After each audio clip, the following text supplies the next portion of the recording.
Hello friends, इस video में मैं आपसे पोस्ट ऑफिस की एक बेहतरीन बचत स्कीम के बारे में डिस्कस करूंगा, जिसमें आप अपने पैसों को सुरक्षित निवेश कर सकते हैं और मैच्योरिटी के बाद अच्छा रिटर्न पा सकते हैं, वो भी अच्छे इंटरेस्ट अमाउंट के फायदे पर। पोस्ट ऑफिस की इस सुरक्षित स्कीम का नाम है पोस्ट ऑफिस आरडी प्लान। दोस्तों, जिस तरह एफडी होता है जिसमें पैसा एक बार में निवेश किया जाता है, आरडी अकाउंट भी कुछ वैसा ही होता है। बस इसमें अलग बात यह है कि इसमें आरडी स्कीम में आप हर महीने पैसा निवेश करते हैं। आरडी का मतलब है रिकरिंग डिपॉजिट।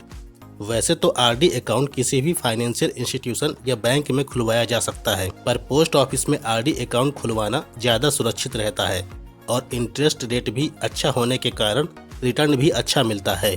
तो अब आगे हम पोस्ट ऑफिस की आरडी स्कीम की पूरी चर्चा करेंगे। इसके बारे में सारे नियम जानेंगे ताकि आरडी अकाउंट खोलने से पहले आपको पर्याप्त और सही जानकारी मिल जाए। तो वीडियो को लास्ट तक देखें, कोई भी पॉइंट स्किप मत कीजिएगा और ऐसी जानकारियों के लिए चैनल को भी सब्सक्राइब करके रखिएगा। तो दोस्तों, सबसे पहले हम ये जान लेते हैं कि कौन कौन एलिजिबल है आरडी अकाउंट खुलवाने के लिए। तो दोस्तों, कोई भी भारतीय आरडी स्कीम का लाभ ले सकता है। उम्र सीमा कोई खास तय नहीं की गई है। 10 वर्ष की उम्र से भी आरडी अकाउंट खुलवाया जा सकता है। मैक्सिमम एज एंट्री की कोई भी लिमिट नहीं है, मतलब 10 वर्ष से अधिक उम्र के लोग कभी भी आरडी अकाउंट खोल सकते हैं।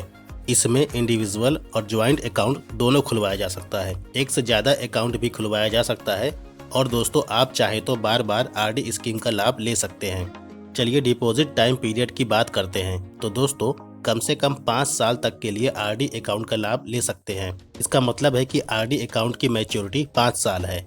5 सालों तक हर महीने पैसा डिपॉजिट करना पड़ता है और आप चाहे तो मैच्योरिटी के बाद 5 और सालों के लिए एक्सटेंड कर सकते हैं और इस तरह टोटल 10 साल तक आरडी स्कीम का लाभ लिया जा सकता है।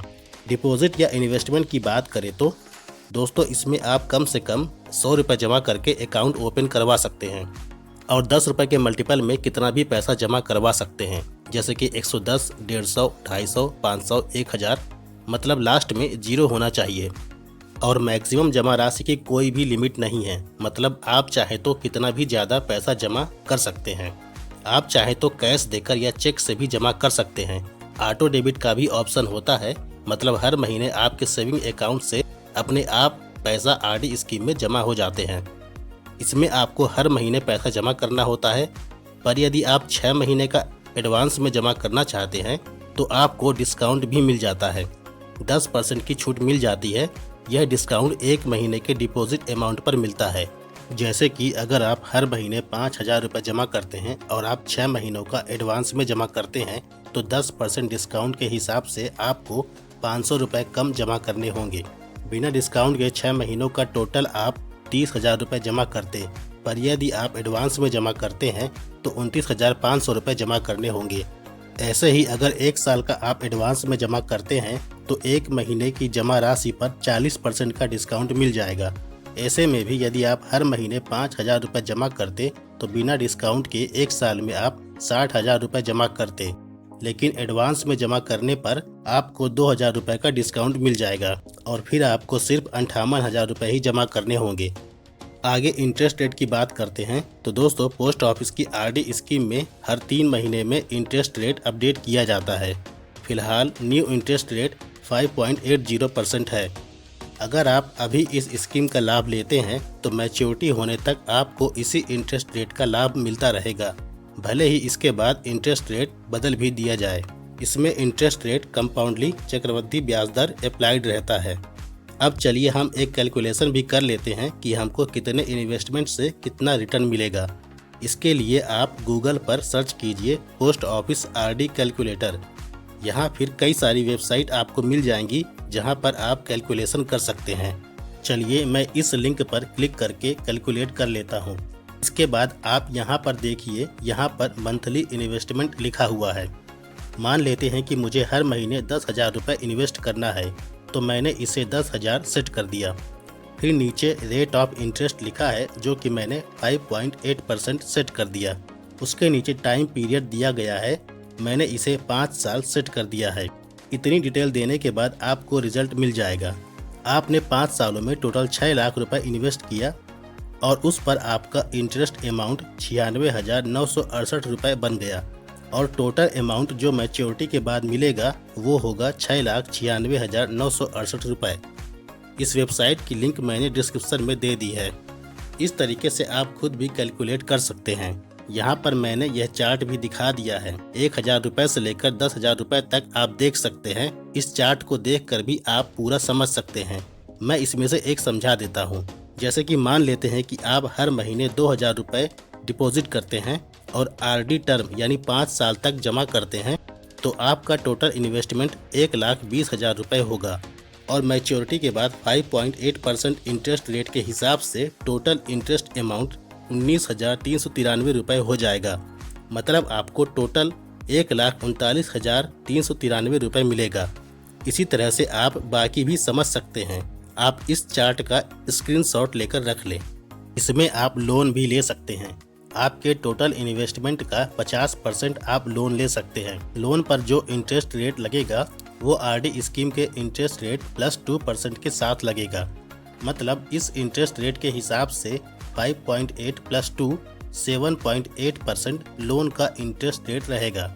लोन आप चाहे तो एक बार में या इंस्टॉलमेंट में चुका सकते हैं, या फिर अगर आप लोन आरडी स्कीम के टाइम पीरियड में नहीं चुकाते हैं तो मैच्योरिटी होने के बाद loan amount maturity benefit value से काट लिया जाता है। आगे सरेंडर की बात करते हैं, मतलब प्री मैच्योर विड्रॉवल की बात करते हैं। मतलब यदि आप आरडी स्कीम को बीच में ही मैच्योरिटी से पहले ही बंद करना चाहते हैं तो 3 साल बाद आप आरडी अकाउंट को क्लोज कर सकते हैं और तब आपको अपना जमा किया हुआ पूरा पैसा पोस्ट ऑफिस के सेविंग अकाउंट के इंटरेस्ट रेट के हिसाब से मिलेगा। इसमें नॉमिनी की भी सुविधा दी गई है। मतलब यदि अकाउंट होल्डर की डेथ हो जाती है तो नॉमिनी को पूरा पैसा दे दिया जाता है, पर यदि नॉमिनी चाहे तो वह आरडी अकाउंट को अपने नाम पर आगे जारी रख सकता है। टैक्स की बात करते हैं तो इसमें सेक्शन 80C के तहत 1.5 लाख तक के इन्वेस्टमेंट पर आपको छूट मिलेगी। रिटर्न पर टैक्स एप्लीकेबल है। मतलब यदि आप टैक्स के दायरे में आते हैं तो रिटर्न पर टैक्स लगता है। चलिए बात करते हैं आरडी अकाउंट ओपन करवाने के लिए अप्लाई कैसे करें। तो आप ऑनलाइन इंटरनेट बैंकिंग के माध्यम से खुद भी अप्लाई कर सकते हैं, और आप यदि ऑफलाइन अप्लाई करना चाहते हैं तो अपने नज़दीकी पोस्ट ऑफिस पर जाकर वहां से भी आवेदन कर सकते हैं। इसके लिए आपको ये डॉक्यूमेंट्स लग सकते हैं। पोस्ट ऑफिस के लिए अकाउंट ओपनिंग फॉर्म, कोई भी वैलिड आईडी प्रूफ जैसे आधार कार्ड, पैन कार्ड या ड्राइविंग लाइसेंस, पासपोर्ट साइज की कम से कम 2 फोटो और नॉमिनी फॉर्म। अब चलिए पोस्ट ऑफिस आरडी स्कीम से जुड़ी बाकी ज़रूरी जानकारी भी जान लेते हैं। यदि आप किसी महीने के 1 से 15 तारीख के बीच आरडी अकाउंट ओपन करवाते हैं तो आपके डिपॉजिट के लिए डेट 1 से 15 तारीख तक रहेगी, और 15 तारीख के बाद अकाउंट ओपन करवाते हैं तो मंथली डिपॉजिट की तारीख 16 से उस महीने के लास्ट वर्किंग डे तक रहेगी। पेनाल्टी की बात करें तो अगर आप तय सीमा के अंदर पैसा डिपॉजिट नहीं कर पाते हैं तो हर 100 रुपये पर 1 रुपये पेनाल्टी चार्ज लगता है। मतलब पेनाल्टी चार्ज 1% है। यदि आप लगातार 4 महीनों तक कुछ भी जमा नहीं करते हैं तो आपको 2 महीनों का समय दिया जाता है पैसा डिपॉजिट करने के लिए, और यदि आप फिर भी जमा नहीं करते हैं तो आपका आरडी अकाउंट क्लोज हो जाता है और फिर आप उसमें पैसा जमा नहीं कर सकते हैं, और फिर आपके पैसों की वापसी पोस्ट ऑफिस के सेविंग अकाउंट के इंटरेस्ट रेट के हिसाब से होगी। और इसमें आप अपने आरडी अकाउंट को एक पोस्ट ऑफिस से दूसरे पोस्ट ऑफिस में ट्रांसफ़र भी कर सकते हैं। तो दोस्तों, ये थी पोस्ट ऑफिस के आरडी स्कीम की पूरी जानकारी। यदि आपको कोई डाउट हो या कोई क्वेश्चन पूछना हो तो कमेंट सेक्शन में ज़रूर पूछें। वीडियो को लाइक ज़रूर करें और शेयर करके बाकी लोगों तक भी ये जानकारी ज़रूर पहुँचाएँ। और अगर आपने चैनल को अभी तक सब्सक्राइब नहीं किया है तो अभी सब्सक्राइब कर दें, ताकि आपको ऐसे ही काम की जानकारियाँ आगे भी मिलती रहें। Have a nice day.